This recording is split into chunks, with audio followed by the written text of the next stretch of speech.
Hello and welcome to Candidates Forum 2021.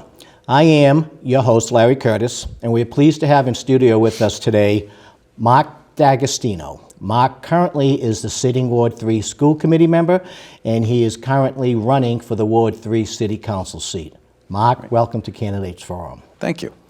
Mark, take a couple of minutes and tell us a little bit about yourself and why you would be a better candidate for the Ward 3 city council. Sure. Well, first, thank you for having this forum and having me in and giving me the opportunity to speak. A little bit about myself. Again, my family ties in this city go back to the 50s when my grandparents moved here from East Boston. I'm a business owner here in the city, a family-owned business in Brockton since 1986. I've lived here as a young child and went to the Kennedy School and the Hancock School where my son goes in the first grade. So I have long-term ties to the city, but my wife and I have been married for 11 years, and like I said, we have one son and two dogs, and we enjoy living here in the city and all that it has to offer people, and I think Brockton does have a lot to offer. Okay. Really quick question. What's the decision to jump from school committee to city council? Sure. So, obviously we know that it's an open seat. I think that, and this is to the part I didn't get to of why am I the better candidate. I think that on the school committee I have proven myself to be a leader, and that's kind of what my campaign's been about, is proven leadership. I think that I will have that transferable leadership to bring to the city council and be able to be of further benefit to the residents of Ward 3. Okay. In your hunt to become a city councilor, what do you believe is the most pressing issue facing the city council today? Most pressing issue facing the city council today? I think that you hear a lot of people that feel like maybe they're not being listened to. And so I certainly want to make sure, that's one of the things I want to make sure I'm doing, is having regular ward meetings so that constituents feel like they're being heard. Also we have a lot of challenges with safety and infrastructure. And so those are certainly issues that are going to be facing the next council too. So do you feel that it's a transparency issue for what the council full body may be doing here or not doing potentially? Well, I think that there is a perception of that, among some voters, some residents. And so that'll certainly be something I want to work on to make sure that people feel like transparency is greater. When we're doing something big, I want to bring those things to a ward meeting and talk about them and tell people about them and fill them in, so that when we're taking the vote and when I'm making a vote, both my constituents feel they've been heard, and there's no surprises. They're aware of what we're doing. They've heard about it in a meeting that we talked about, and I took questions on, and so people aren't surprised when we're doing things or by how I'm voting on things, because again, I had those face-to-face conversations. Well, that leads to another interesting question. As a city council, you have a vote. Basically, more often than not, when you're casting your vote for whatever the issues may be, it's generally going to be in the best interest of the city overall, okay? But you're a ward councilor. Right. What do you do and how do you cast your vote if the vote being cast is favorable to the city but maybe not favorable to your ward? That's actually an easy one, Okay. And I'll tell you why. As you said, I would be a ward councilor. The people of Ward 3 voted for me to represent them. They put me in that office. So that's a no-brainer. If I have to choose, I'm going to come down on the side of my constituents and the people that put me there. All right. Straightforward. Actually, I love it, quite honestly. That's how I try to do things. That's awesome, 3 years ago, this is kind of a fluff question in my opinion, but it's one that we came up with. Okay. The city entered into a trash agreement that resulted in smaller trash containers.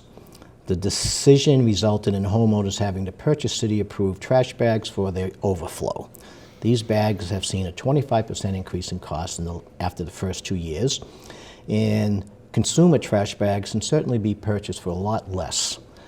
Why is the city required to use specific Brockton bags and not a more affordable trash bag? So my understanding of that whole thing and how that worked, and I understand what they were trying to do, right? They're trying to keep costs down, and then if you need extra, you get these trash bags, and you basically, as I understand it, from what I've been told from counselors, there's no profit on those. You're paying for the cost of getting rid of that bag of trash, you know? The trash contained within that Yes, bag, right? yes. Yeah, right. What I wish they had done, and you know, when that contract comes up, this is something that I would like to see explored, is I would like for it to have been done in a way where people had options. Like, I can go down and I can purchase an extra recycling container for a fee. I did that. I just, over the weekend, $55 I believe it was, or $50, I got an extra recycling container. I wish there was an option or a way where I could say, I would like to pay the extra to have an extra barrel, just like I did with recycling. And I don't know, we'd have to look into what those costs are, but that would be the one thing that I wish they had done in that deal that maybe when it comes up again, we could look at, is a way to give residents some choices and some options. So the way that I understand it, you know, for a little more clarity, is that that's part of what they call, I think, an enterprise fund. Right. You know, that's self-paying, basically speaking. Yes. You know, even though we pay a sewer and refuse fee within our tax base, Right. those trash bags, as I think you mentioned earlier, when you use them, there is no profit going to the city, nor to the, in this case, it's, who's our trash hauler? God. Republic Services, thank you. Yes. Thank you, Republic Services, because basically trash cost is done on a tonnage. So Right. that you put a 30-gallon trash bag in, you put 10, 15, 20, 30 pounds, that's the cost. That's Right. offset by the cost of the bag itself. Okay, but I like the option of maybe purchasing additional containers. Right, some people as an don't need option. that. Yeah. Some people, that one barrel, some households, that's fine. Yeah. And that's all they need. Right, okay. Currently, city council is elected every 2 years. Does the city need to consider changing the election cycle to every 4 years? Would you support the changing of that? And would you also consider the council position going from part-time to full-time? So I'll take what I consider the easier, shorter one first. Full-time council, I don't support that. Okay. I don't support that because there are 11 counselors. First of all, you'd have to be in for a salary that would have to be in the high five figures, I would imagine. So that's going to cost taxpayers a lot of money. Yeah. And you also run Whether the you risk. needed 11 at that point in time would also be an argument. Well, and so that's the next point is, do we have enough things that the council needs to have 11 full-time counselors to do? You know, and I'm not sure that I, you know, feel that's accurate. But also then you run the risk of it turns into more politicking because you're trying to keep a job. Versus like, you know, I believe the council salary is $15,000. Correct. You don't do this for $15,000. You do this because you care about the city, you want to give back, you want to be involved, you think you have something, you can offer something to the community. That's why you do this. Now, if it's a $75,000 job or, you know, something, I'm not saying that's the number, Right, whatever it is. Whatever the number would be, right? Now you're trying to keep a job. And does your motivation change? Maybe, maybe not. So that's one worry that I have about that. So my answer on that is no on the full-time counselors. Okay. And then the term. The term. So let me first say that whatever the people decide, I'm happy to serve. If it's a 2-year or a 4-year, I respect the will of the voters and the rights of them to say this is what we want. However, yes, I would support a longer term, a 3-year, 4-year. You know, I think that's a good discussion point to see which way it should go to. But I would support a longer term because you're always campaigning. Correct. You know, You're going into a potentially new position that you have to begin to learn, and 12 months later, I got a campaign to keep that if I choose to do that. right. You really only get a year. Yeah, right. And then, Yeah. And again, hopefully, it would take some of the politics out of some of the things that, Yeah. that go on. Okay, all right. Small business owners have expressed their frustration over the process of getting their projects approved in a timely fashion. Primary concerns tend to deal with the length of time it takes to get approvals from the different boards or city departments, which has resulted in these businesses taking their business opportunities to other cities or towns. What does the city need to do to change this process? We need to make a streamlined process that is simple, fair, the same for everybody. You want to do a project here in the city, here's the list. It's the same for everybody. Here's the list. Here's what you need. You get this stuff together for us. You come before the council or whatever appropriate, licensing board there is. If you've got everything there, it should be a simple process. So I think we need a streamlined process. If you've got to go before multiple boards, I mean, I know there are some circumstances where that's just how it would be, and it's that way everywhere else. Yep. But overall, I would want to see us look at how we can have a more streamlined, simplified process to get those things done. So a follow-up to that is that, a checklist of all the requirements for whatever your development project may be or business interest may be. You mentioned you may have to go in front of multiple boards depending on the issues at hand. Right. But there's got to be some way of navigating that and not going to one board and saying, you're missing this, you need to come back next month. Right. And that's where I say there's a simplified process. And, here it is. Here's everything you need. There's no surprises. We're going to tell you up front. We're not going to add things later. I think I'd like to see that. No, this is the list of what we required, and they've presented that. And everything's in order. All right. We've got a couple of minutes left here.